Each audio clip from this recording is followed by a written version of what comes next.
பிஸ்மில்லாஹிர் ரஹ்மானிர் ரஹீம். புகழ் அனைத்தும் நம்மை எல்லாம் படைத்து பரிபாலித்து ஆட்சி செய்கின்ற ஓர் இறைவனுக்கு உரித்தாகட்டும். எங்கள் பாசமும் நேசமும் நபிகள் நாயகம் முஹம்மது ரசூலுல்லாஹ் ஸல்லல்லாஹு அலைஹி வஸல்லம் அவர்களுக்கு கூறி இந்த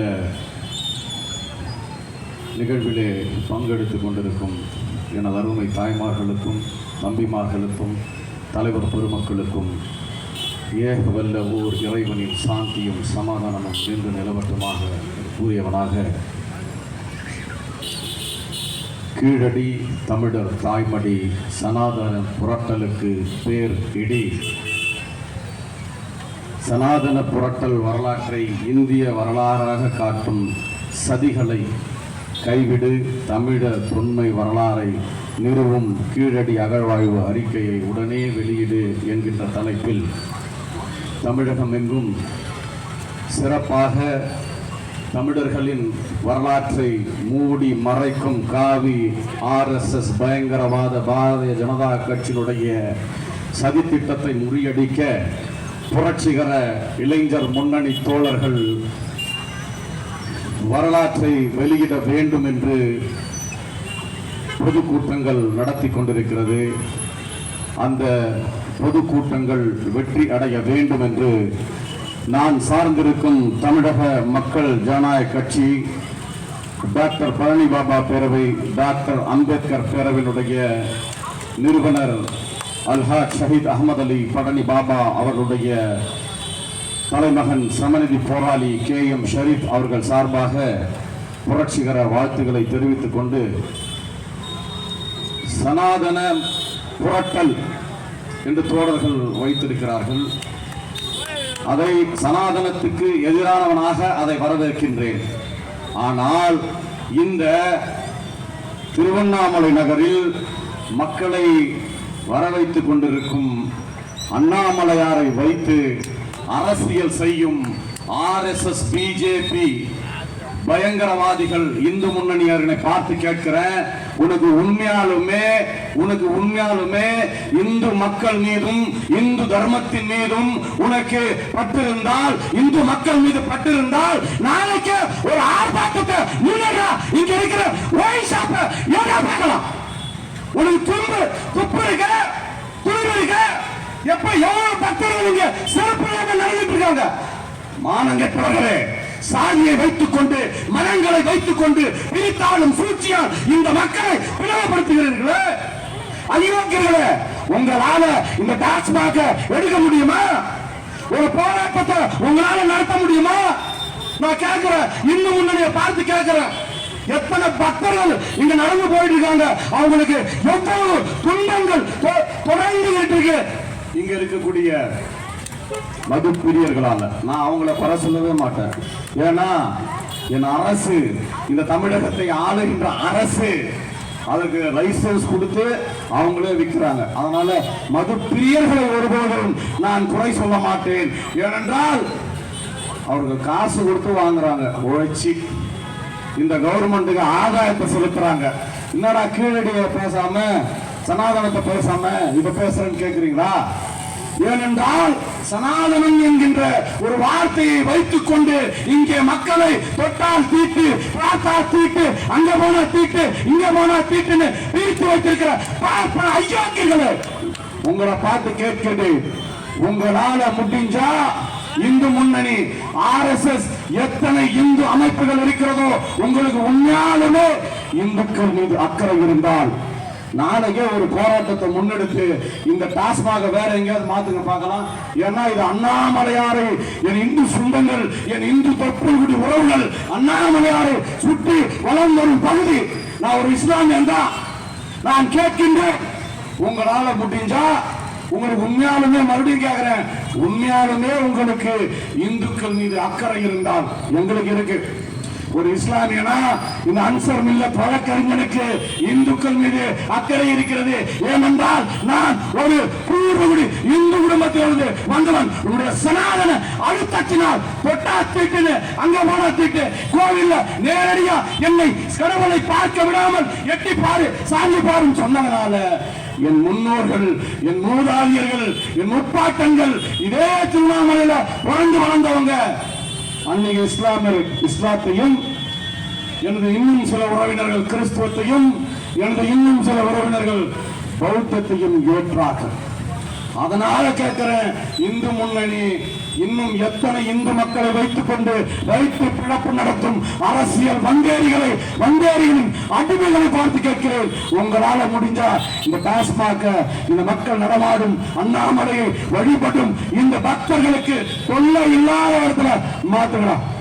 அப்ப நான் ஒத்துக்கிறேன், நீங்க எல்லாம் இந்து மக்களுக்காக போராடுறீங்கன்னு. உங்களுக்கு எல்லாம் பச்சை இங்க எல்லாம் உங்க கைக்கு கீழே இருக்குல்ல.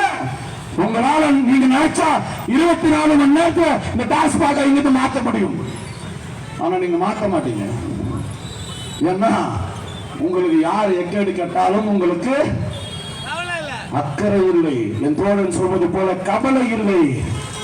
ஏன்னா உங்களுக்கு தேவை ஆட்சி அதிகாரம் என்கின்ற ஒரு மிகப்பெரிய ஒரு ஆயுதத்தை கையில் வைத்துக் கொண்டு மக்களுடைய பணங்களை சுரக்கவும், வரிகள் ஏய்ப்பு செய்து மக்களுக்கு ஜிஎஸ்டி போட்டு நீ பாரு போன்பே ஜிபே சொல்லி நம்மளை அடிமையாக்கி இன்னைக்கு நோட்டீஸ் அனுப்பிட்டு இருக்குது மத்திய சர்க்கார்.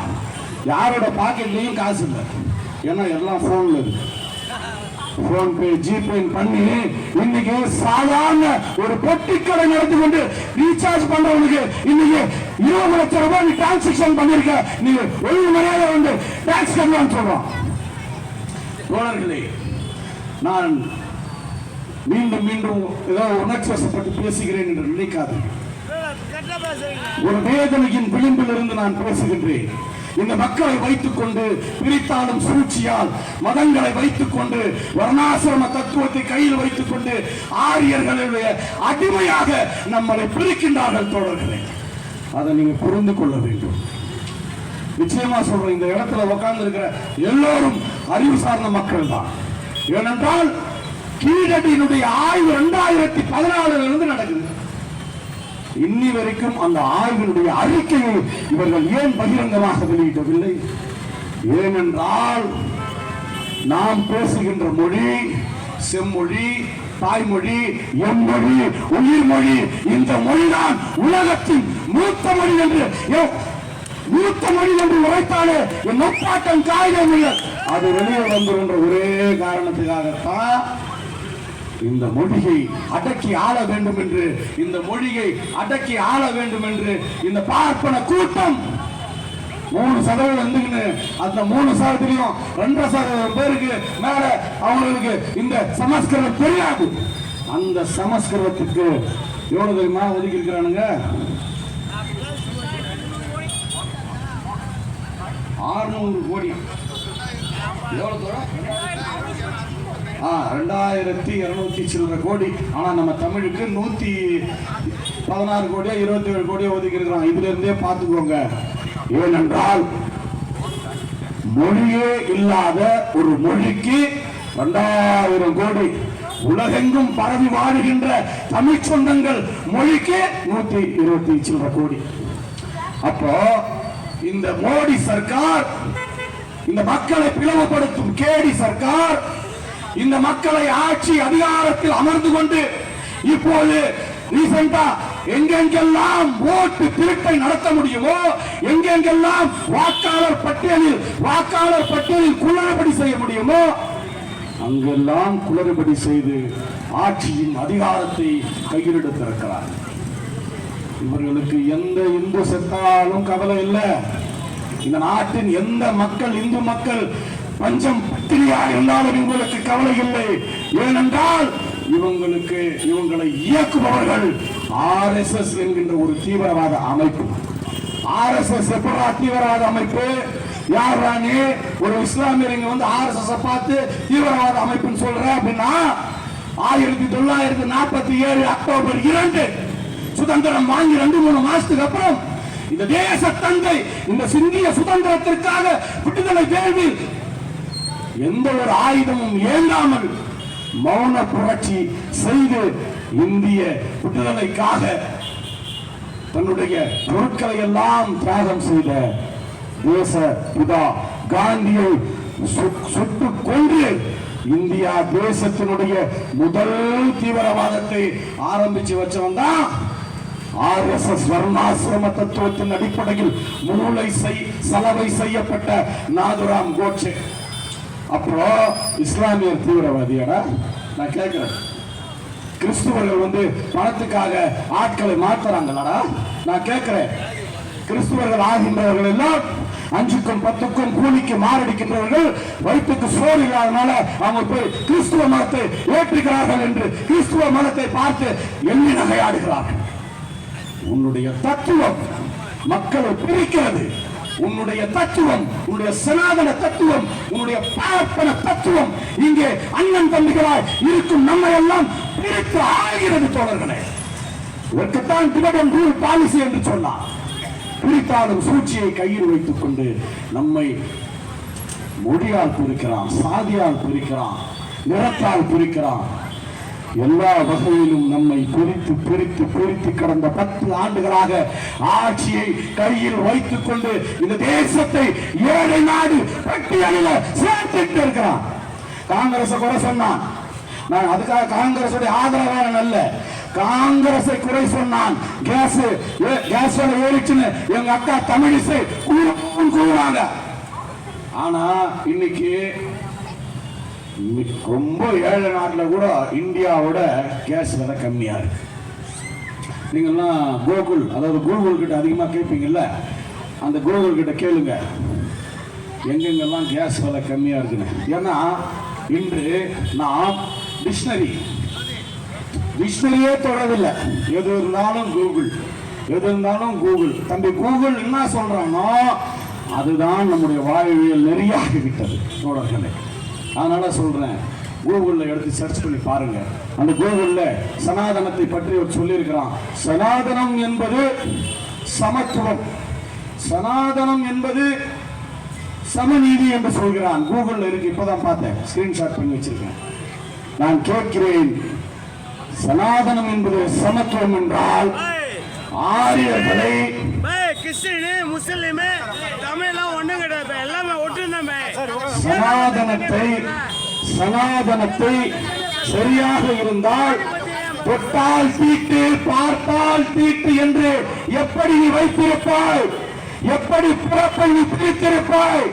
நெற்றியில பிறந்தவன் பிராமணன், இன்னும் அங்கங்க இங்கங்கன்னு சொல்லி நம்ம அங்கங்களை அடையாளப்படுத்தி பிறந்தவன்லாம் தாழ்த்தப்பட்டவன் என்று நீ சொல்லி இருக்கிறாயே. அப்போ சனாதனம் என்பது எப்படி சமத்துவம் ஆகும் என்றுதான் நான் கேட்கின்றேன் தோழர்கள். என் அண்ணன் சொல்றார், இந்து முஸ்லிம் கிறிஸ்டின் எல்லோரும் ஒன்றுதான். நிச்சயமாக இந்து முஸ்லிம் கிறிஸ்டின் எல்லோரும் ஒன்றுதான். ஆனால் நம்மை எல்லாம் பிரித்து ஆண்டு கொண்டிருக்கிறானே 3% பார்ப்பனன், அவனுடைய அடிமையாக இருக்கிறார்களே மோடி வகைராக்களும் அமித்ஷா வகைராக்களும், அவர்களுக்கு தான் நாங்கள் எதிரானவர்களாக தெரிவோம். இந்த மேடையில் இருக்கிறாங்கல்ல, அவங்க பேரெல்லாம் சொல்ல மறந்துட்டேன், உணர்ச்சி வசப்பட்டு. இந்த மேடையில் இருக்கிறவங்களுக்கு இந்த அரசு ஒரு பேர் வச்சிருக்கு. அந்த பேர் தான் ஆன்டி இண்டியன்ஸ். நான் கேட்கிறேன், நாங்கெல்லாம் ஆன்டி இந்தியன். இந்த மக்களை பிரித்து, இந்த மக்களை இனத்தால் மொழியால் சாதியால் பிரித்து வைத்திருக்கிறாயே நீ அயோக்கிய இந்தியன். இந்த புரட்சிகர இளைஞர் முன்னணி மேடையிலிருந்து நான் டிக்ளேர் செய்கிறேன், நாங்கெல்லாம் ஆன்டி இந்தியன். நீ அயோக்கிய இந்தியன். எச் ராஜாவை பார்த்து கேட்கிறேன், நீ அயோக்கிய இந்தியன். நாங்கெல்லாம் ஆன்டி இந்தியன்னா நீ அயோக்கிய இந்தியன். நாங்க ஆன்டி இந்தியன் ஒத்துக்கிறோம், நீ அயோக்கிய இந்தியன் ஒத்துப்பியா? ஏன் அயோக்கிய இந்தியன் சொல்றேன் தெரியுமா? இந்திய நீதிமன்றத்தையும் இந்திய காவல்துறையும் தமிழக காவல்துறையும் ரொம்ப கேவலமா பேசுற நீ. ஆனா எங்க காவல்துறை அப்போ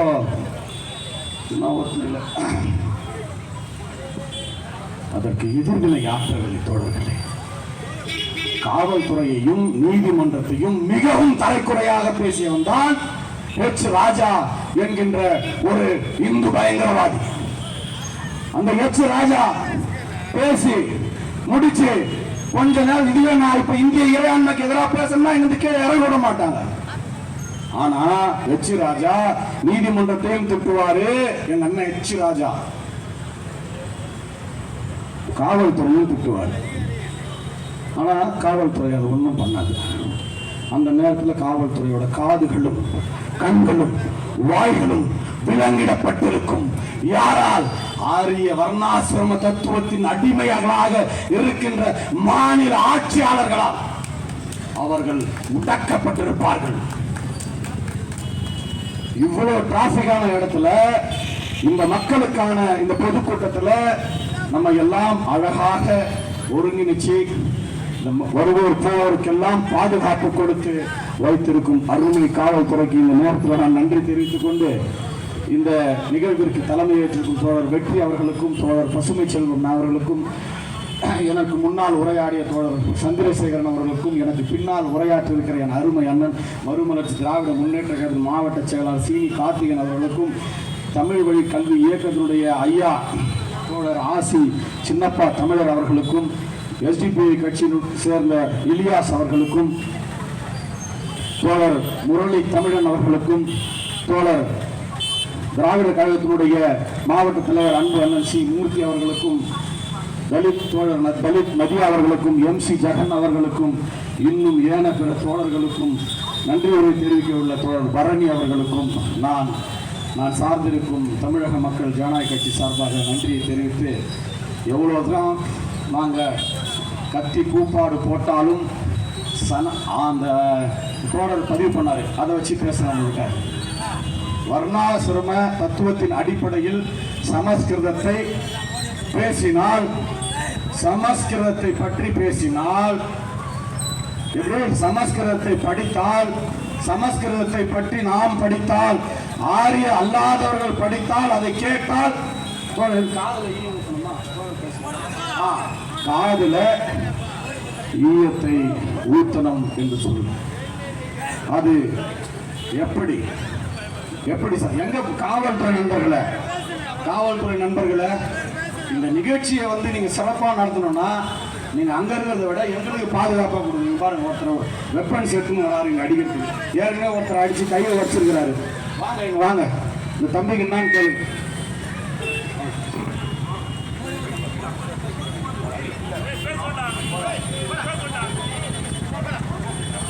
மோடி என்கின்ற ஒரு அயோக்கியன் நம்முடைய தமிழுக்கு வர வேண்டிய, நமக்கு தமிழுக்காக ஒதுக்கப்பட வேண்டிய தொகையினை அழித்துவிட்டு அவன் எந்த மதத்தினுடைய அந்த தத்துவத்தின் அடிப்படை மதத்துக்கு அடிமையாக இருக்கிறானோ அதுக்கு 2000 கோடி ஒதுக்கிருக்கிறானே, அவனை பத்தி பேசக்கூடாதா? நான் கேட்கிறேன். ஏவி விடுறாங்களே, இந்த மது பிரியர்களை ஏவி விடுறாங்களே. தமிழுக்கு 120 கோடி பணமும் தமிழுக்கு எதிரான மொழியாக என் முன்னோர்கள் மூதாதையர்கள் பெரியார் அம்பேத்கர் போராடினாங்களே, அந்த மொழிக்கு 2000 கோடி சில்லறை ஒதுக்குறாங்களே. இது எந்த விதத்தில் நியாயம் தோழர்களே? என் அன்பு தாய்மார்கள் இருக்கிறார்கள், என் அன்பு சகோதரிகள் கல்லூரியில் பள்ளியில் படிக்கும் பிள்ளைகள் இருக்கிறார்கள். உங்களுடைய வேலை இங்கே பேசுகின்ற தலைவர்கள், சத்தியத்தை பேசுகிற தலைவர்கள், மனிதத்தை பற்றி பேசுகின்ற தலைவர்கள், மனித ஒற்றுமைக்காக போராடக்கூடிய தலைவர்கள், மதச்சார்பின்மையை பற்றி கவலைப்படக்கூடிய தலைவர்கள், இவர்கள் சத்தியத்தை தான் பேசுவார்கள்.